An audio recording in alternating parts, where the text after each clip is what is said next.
अस्सलाम वालेकुम। Today our topic is renal circulation. Discuss करेंगे आर्टरीज और वेन्स को। उसके अलावा फर्स्ट ऑफ ऑल जो है हम एक मेन पॉइंट पढ़ लेते हैं कि दोनों किडनीज में टोटल कितना ब्लड रिसीव होता है एट अ रेस्टिंग पोजीशन।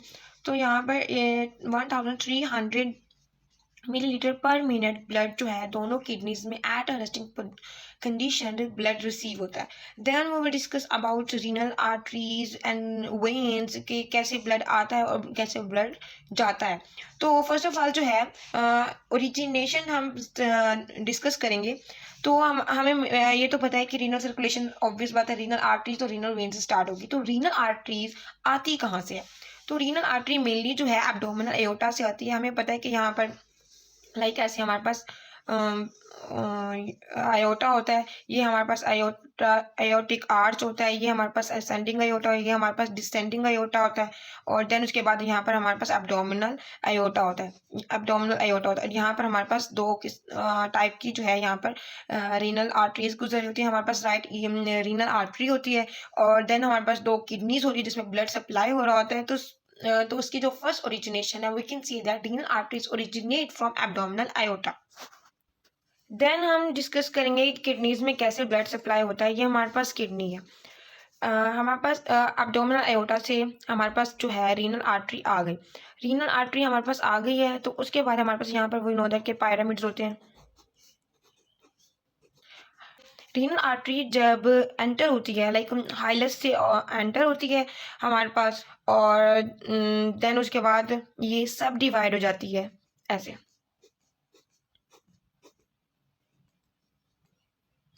हमारे पास सिगमेंटल आर्टरीज में ये डिवाइड हो जाती है। Renal artery different segmental arteries में डिवाइड हो जाती है। सिगमेंटल आर्टरीज यहाँ तक हमारे पास हम इसको कहेंगे सिगमेंटल आर्टरी। जब सिगमेंटल आर्टरीज आगे जाती है पायरामिड के अंदर, लाइक पायरामिड के अंदर चली जाती है, तब हम बोलते हैं सिगमेंटल आर्टरीज डिवाइड और में लाइक ये बन जाती है इंटरलोबर आर्टरी। इस यहाँ तक सिगमेंटल आर्टरी कन्वर्ट हो जाती है इंटरलोबर आर्टरी में। लेकिन जब interlobar arteries like between pyramid से गुजरती है और फिर जब वो बेस पे लाइक पहुंचती है पैरामिड के और वो पैरेलल जो है रन करती है ऐसे, तो वो कन्वर्ट हो जाती है आर्कुएट आर्टरी में। यहाँ तक arcuate artery like abdominal aorta से रीनल आर्टरी से सिगमेंटल आर्टरी से इंटरलोबर आर्टरी से next arcuate artery and arcuate artery से नेक्स्ट अब हम ये जो है डिवाइड हो जाती है आगे जाकर इंटरलोबुलर आर्टरीज। लाइक इस तरीके से इंटरलोबुलर आर्टरीज में जाकर ऐसे डिवाइड हो जाती है जब ये पैरेलल फॉर्म में आती है। तो हमारे पास फिलहाल जो है 4 टाइप्स हमने पढ़ ली एब्डोमिनल आयोटा के बाद की 4 किस्म की आर्टरीज जाके डिवाइड हो जाती हैं। सो इंटरलोबुलर आर्टरी उसके बाद जाती है एफरेंट आर्टरियोल में। एफरेंट आर्टरियोल में हमारे पास कैप्सूल के अंदर ग्लैमुलर कैपलरी होती है, उसके वहाँ पर एक कैपलरी सिस्टम बना के उसके बाद एफरेंट आर्टरियोल से जाके आगे ब्लड सप्लाई करती है। So guys, the main point of this renal circulation is here कि हमारे पास एफरेंट तो जाती है, उसके बाद कैपिलरी में सराउंड करके देन एफरेंट में कन्वर्ट हो जाता है, वहाँ पर जब ब्लड सप्लाई जाता है। देन उसके बाद होता क्या है कि आफ्टर जो हमारे पास एफरेंट आर्टरियोल है वो हमारे पास सेकेंड कैपिलरी नेटवर्क बनाती है जिसको हम बोलते हैं पेरिट्यूबल कैपिलरीज।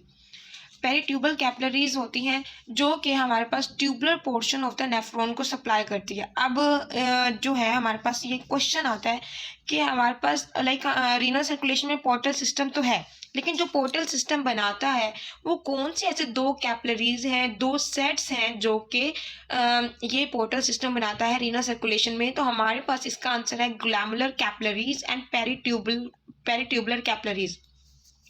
हमारे पास लाइक जब यहाँ पर जाते हैं हमें पता है कि ये हमारे पास रीनल पायरामिड है और ये हमारे पास रीनल कॉर्टेक्स है।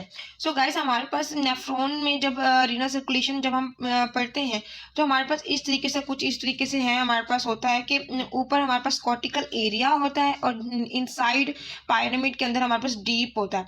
तो लाइक इस तरीके से तो हमारे पास यहाँ पर 2 किस्म के जो है ना पार्ट्स कह लें या कुछ भी कह लें ब्लड सप्लाई में। मेन चीज़ ये होती है कि एक कॉर्टिकल नेफ्रॉन बन जाती है और एक जक्स्टा मेडुलरी नेफ्रॉन बन जाती है।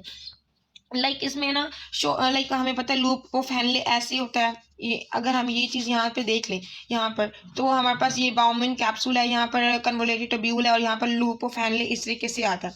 तो हमारे पास कुछ डीप इनसाइड होता है और कुछ बेस यहाँ पर जो है हमारे पास outer part of renal cortex में होता है कुछ एरिया, और कुछ हमारे पास रीनल मेड्यूला के अंदर होता है या फिर इसके नज़दीक होता है, इस साइड पे, कुछ इस साइड पे और कुछ इस साइड पे। तो हमारे पास जो ऊपर होता है उसको हम बोलते हैं कॉर्टिकल नेफ्रॉन, और जो हमारे इस साइड पे होता है उसको हम बोलते हैं जक्स्ट्रा मेडुलरी नेफ्रॉन। तो हमारे पास दो किस्म के होते हैं सेट्स होते हैं जिसको हम बोलते हैं पेरिट्यूबल capillaries and vasa recta. So here we have two types of sets, peritubular capillaries and vasa recta. तो हमारे पास जो पेरिट्यूबुलर जो कॉर्टिकल नेफ्रॉन था वो मोस्टली रीनल कॉर्टेक्स का आउटर पार्ट में है यहाँ पर, और जो जक्स्टा मेडुलरी है वो अंदर था। तो हमारे पास जो आउटर साइड वाला था इसको सप्लाई करती है पेरिट्यूबुलर कैपिलरीज। यहाँ के जो ट्यूब्यूल्स होते हैं वहाँ पर जो सराउंड करते हैं उसको बोलते हैं पेरिट्यूबुलर कैपिलरीज, और जो के अंदर जो था जक्स्टा मेडुलरी की जो ट्यूब्यूल्स है उसको सराउंड करता है वाजा रेक्टा। तो हमारे पास ये दो सेट्स होते हैं गाइस जो कि बनाते सर्कुलेशन। इन दोनों से ही जो है ब्लड आएगा आर्टरीज के थ्रू, और इसी से ही जो है वेन्स का और जो आर्टरीज का मिलाप होगा। सो इसका एक और डिफरेंस ये है कि जो 80 टोटल 100% में से 85% जो होता है वो कॉर्टिकल नेफ्रॉन में होता है, पेरिट्यूबल कैपिलरीज में होता है 85%, और जो इधर जो बचा हुआ आता है 15% वो होता है मोस्टली वाजा रेक्टा। ब्लड सप्लाई जो होता है वाजा रेक्टा 15% करता है और पेरिट्यूबल कैपिलरीज 85% ब्लड सप्लाई करता है। सो हमारे पास गाइस देखें ये किडनी थी जो हमने इंटरलोबुलर तक पढ़ा। देन हमारे पास जो है वो नेफ्रॉन हमने डिस्कस किया, उसका मेडुलरी पार्ट और उसका कॉर्टेक्स पार्ट।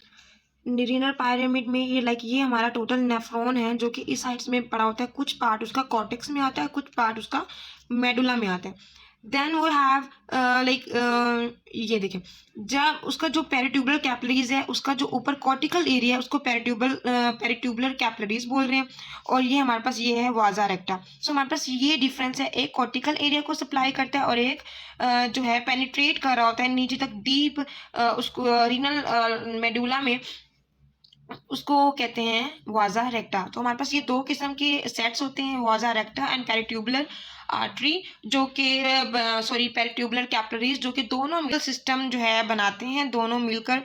सो हमारे पास ये दो सेट्स होते हैं पेरिट्यूबुलर कैपिलरीज और वाजा रेक्टा जो कि पोर्टल सिस्टम बनाते हैं। देन उसके बाद ये जो है रीनल वेन में आके ड्रेन हो जाते हैं।